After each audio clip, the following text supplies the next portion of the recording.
La France en première ligne dans la course au train Hyperloop. Le voici. Hyperloop One, HTT et Transpod. Ces trois entreprises se livrent à un marathon pour élaborer le premier Hyperloop, le train du futur imaginé par Elon Musk. Et dans ces trois projets, la France est partie prenante. Un jour peut-être nous pourrons monter à bord d'une capsule depuis Paris et prendre le soleil à Nice 40 minutes plus tard, ou être propulsé de Paris à Amsterdam en 30 minutes seulement. Le tout à la seule force de l'énergie solaire. Cet espoir est porté par l'Hyperloop, un projet de train supersonique. Et c'est à Dreux, dans le Limousin, qu'un prototype va être testé. L'Hyperloop, un train qui surpasserait les 1000 voire 1200 km par heure, 4 fois plus vite qu'un TGV, mais aussi moins cher et plus fiable, plus rapide même qu'un avion. Le projet a été relancé en 2013 par l'entrepreneur Elon Musk, père de PayPal, Tesla ou encore SpaceX. Concrètement, des capsules seraient maintenues en lévitation dans un immense tube vidé de son air. Cela ressemble à un rêve de savant fou, mais il est déjà sur les rails. Alors comment ça marche? Les capsules sont propulsées par un champ magnétique généré par des moteurs à induction placés à intervalles réguliers. Voici la capsule. On nous indique ici les portes qui sont étanches et automatiques. Et à gauche, le compresseur situé à l'avant, il aspire l'air pour réduire les frottements aérodynamiques. Le tube à l'intérieur, air pressurisé et filtré. Le tube en acier sous vide d'air pour éviter les frottements. Vitesse de croisière moyenne 1000 km par heure, après 5 minutes de lancement. Temps de trajet pour un Paris-Limoges, 40 minutes environ. En avion, c'est 1h10. En train, c'est 3h11 et en voiture, c'est 3h46. Alors, c'est pas tout à fait fiable puisqu'en train, les voyages, je crois, ne sont pas directs de Paris à Limoges. En voiture, c'est pareil, il y a des petites routes. Et en avion, forcément, il faut attendre l'embarquement. Donc, on ne peut pas vraiment comparer. À Dreux, bourg de 360 habitants en Haute-Vienne, l'Hyperloop, c'est du concret. La start-up canadienne Transpod a déposé ce vendredi un permis de construire pour installer un laboratoire et une piste d'essai de 3 km. Pourquoi Dreux? Parce que des entrepreneurs et élus locaux, réunis par l'association Hyperloop Limoges, sont allés démarcher la société et lui ont trouvé un terrain de 3 km, mis à disposition par le conseil départemental. 3 concurrents dans les starting blocks. Si tout se passe bien, indique-t-il, le premier coup de pioche interviendra entre la fin de l'année et le début 2019.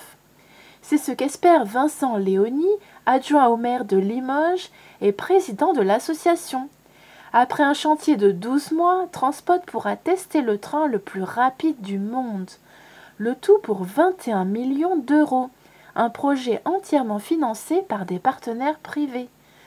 Que du positif pour l'image de notre territoire, veut croire Vincent Léony. Mais Transpod n'est pas le seul dans la course. 2 autres pionniers se sont lancés dans l'aventure Hyperloop. Et sur le papier du moins, ils semblent mieux armés. D'un côté, Virgin Hyperloop One, entreprise américaine présidée par le milliardaire Richard Branson, fondateur de Virgin. De l'autre, Hyperloop Transportation Technologies, HTT, autre société américaine dirigée par Dirk Halborn. Des Français à chaque étape. Dans ce trio, Virgin Hyperloop One semble le plus avancé. L'été dernier, l'entreprise a annoncé avoir réussi 2 premiers tests, grandeur nature, sur sa piste d'essai située près de Las Vegas, dans le Nevada, aux États-Unis. Lors de la 2e expérimentation, en juillet 2017, le prototype a atteint les 310 km/h et a parcouru 450 mètres. Objectif, une première ligne en service en 2021 pour le transport de marchandises. Hyperloop peut compter sur les 160 millions de dollars levés auprès de gros investisseurs comme General Electric ou le géant portuaire de Dubai DP World Group, mais des Français ont aussi pris leur ticket chez Branson, la SNCF et sa filiale Systra. La société ferroviaire française, qui n'a pas révélé le montant de son investissement, espère commercialiser une ligne Paris-Marseille en 45 minutes. HTT se projette plus vite encore. La firme promet de relier Dubaï à Abu Dhabi en Hyperloop dès octobre 2020. Là encore, des Français planchent sur le sujet. HTT en effet a choisi Toulouse, capitale européenne de l'aéronautique, pour installer l'une de ces deux zones de test ainsi qu'un centre de recherche et développement sur l'ancienne base militaire de Francazal. Déjà, la Ville Rose a réceptionné les premiers tronçons de tubes pour former une piste d'essai de 300 mètres. Voilà, c'est gigantesque. On voit un homme passer entre les deux.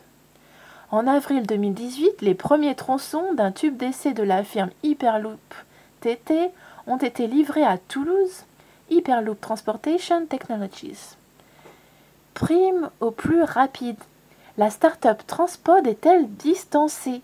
Avec ses 50 millions d'euros levés et son objectif d'une première ligne commerciale en 2030, elle fait figure de petit bras. Erreur, assène Vincent Léony. Pour lui, les annonces des concurrents, c'est de la communication, rien de plus. Hyperloop One a fait circuler un chariot et alors, on savait déjà que c'était possible. Ce que j'attends, c'est qu'il valide une vraie capsule autonome de A à Z. Le lièvre, la tortue, David, Goliath, Vincent Léony convoque fables et mythes pour rappeler que l'outsider peut très bien gagner à la fin. Il rappelle que la start-up canadienne, cofondée par le français Sébastien Gendron, a déposé une quarantaine de brevets et de nouveaux investisseurs devraient être dévoilés à l'automne. Pour l'élu d'Hiver Gauche de Limoges, c'est un marathon que se livrent les trois entreprises, pas un sprint. Car c'est bien une course. Comme la bataille entre iOS et Windows, c'est à qui sera le premier à mettre en place une technologie qui fonctionne, soutient Vincent Léony.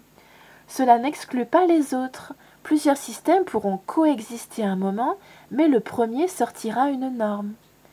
Certains, dans le Limousin notamment, craignent une future pollution sonore et visuelle. D'autres doutent de la rentabilité du projet.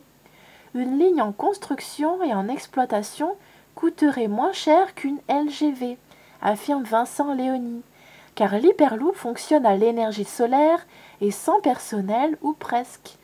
Technologie, financement, les obstacles sont encore nombreux. Il en convient, je cite, « Tout reste à faire ». Ciao.